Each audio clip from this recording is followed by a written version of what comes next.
আসসালামু আলাইকুম। আশা করি সকলেই ভালো আছেন। আমার চ্যানেলে আপনাদেরকে স্বাগতম। আজকে আমি কথা বলবো ইসলামের স্তম্ভ নিয়ে।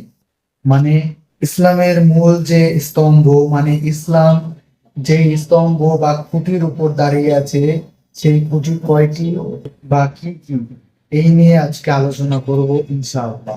তো আমরা সহিহ বুখারীতে ঈমান অধ্যায়ে দেখতে পাই।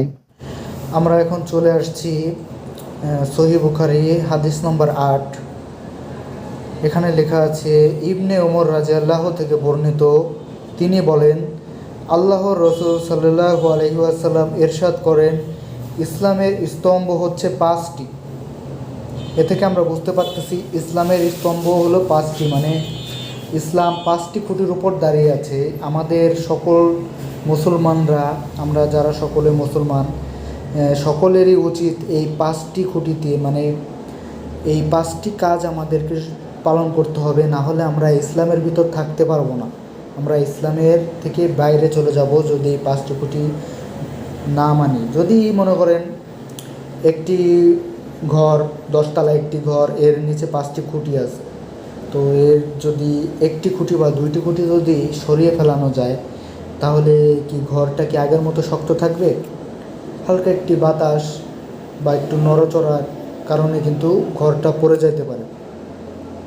তো আমাদের ইসলামকেও এইভাবে বোঝানো হয়েছে যে এই পাঁচটি খুঁটি যদি আমরা শক্ত করে ধরে না রাখি, তাহলে আমাদের ইসলামের অনেক বড় ক্ষতি হবে এবং আমরা এই ইসলামকে অনুসরণ করে চলতে পারবো না। আমরা এই ইসলামের ভিতর থাকতে পারবো না। আল্লাহর নির্দেশ ঠিকমতো আমরা মানতে পারবো না যদি আমরা এই পাঁচটি কাজ ঠিকমতো না করি। তো আসুন দেখি কি কি আছে। তো আমরা এখানে 1 নম্বরে দেখতে পাচ্ছি, এই যে 1 নম্বর, আল্লাহ ব্যতীত প্রকৃত কোনো উপাস্য নেই এবং নিশ্চয়ই মুহাম্মদ সাল্লাল্লাহু আলাইহি ওয়াসাল্লাম আল্লাহর রসুল, এ কথার সাক্ষ্য প্রদান করা। আমরা যে কালেমা লা ইলাহা ইল্লাল্লাহ মুহাম্মদ রাসূলুল্লাহ পড়ি, এটি তার পূর্ণরূপ, মানে এটি তার বাংলা। আমরা কালেমাকে যেরকম বিশ্বাস করি, আল্লাহ তাআলাকে যেমন বিশ্বাস করি এবং আমরা মানি যে আল্লাহ তাআলার রসুল আমাদের প্রিয় নবী হযরত মুহাম্মদ সাল্লাল্লাহু আলাইহি ওয়াসাল্লাম, তো এটি মানা ইসলামের একটি খুঁটির মতো।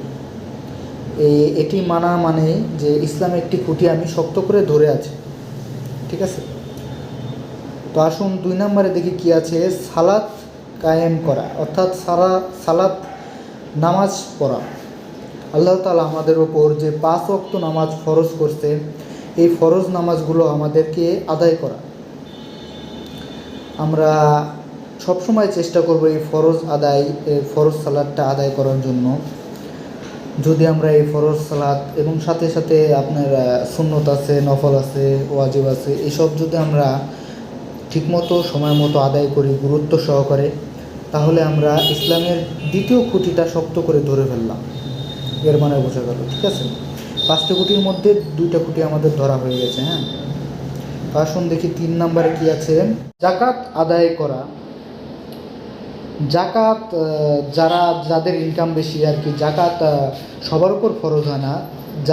যারা ইনকাম বেশি করে, এটির একটি মাসালা আছে যেটি আমার এখন সঠিকভাবে জানা নাই, তো আমি জানিয়ে আপনাদেরকে জানানোর চেষ্টা করব। এই যাকাতটা সবার উপর ফরজ হয় না, যাদের ইনকাম বেশি তাদের উপরই যাকাত ফরজ হয়, যাদের সম্পত্তি বেশি।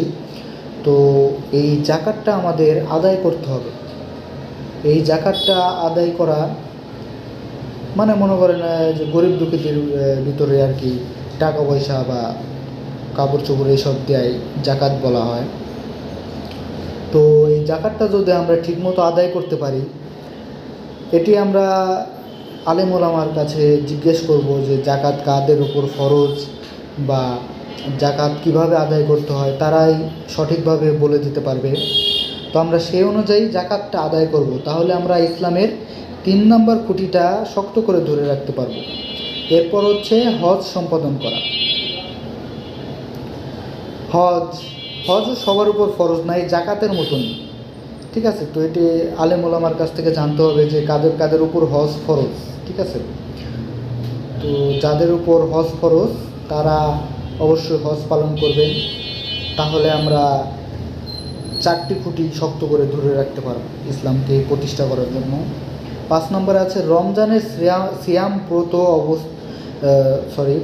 রমজানের সিয়াম ব্রত পালন করা অথবা রোজা রাখা। রমজানে যে 30টা রোজা হোক বা 29টা রোজা, এই রোজা আমরা নিয়ম অনুসারে আর কি মনোযোগ দিয়ে রাখার চেষ্টা করব ইনশাআল্লাহ। এই রোজাটা আমরা গুরুত্ব দিয়ে যদি পালন করি তাহলে, রোজা তো সবার উপরে ফরজ, মানে ধনী হোক গরিব হোক, যে সবাই রাখতে পারে রোজা, সবার উপরে ফরজ করা হয়েছে। যারা অসুস্থ তাদের কথা আলাদা। তো আমরা সকলেই এই রোজাটা রাখার চেষ্টা করব। এই রোজাটা রাখলে আমরা ইসলামের 5টি খুঁটি আমরা শক্ত করে ধরে রাখতে পারব ইনশাআল্লাহ। তো আমরা যদি এই 5টি কাজ ভালো মতো করি, গুরুত্ব সহকারে করি, তাহলে আমরা ইসলামের এই যে 5টি স্তম্ভ, এটি আমরা ধরে রাখতে পারবো ইনশাআল্লাহ। তো আমরা সকলেই চেষ্টা করব। আল্লাহ হাফেজ।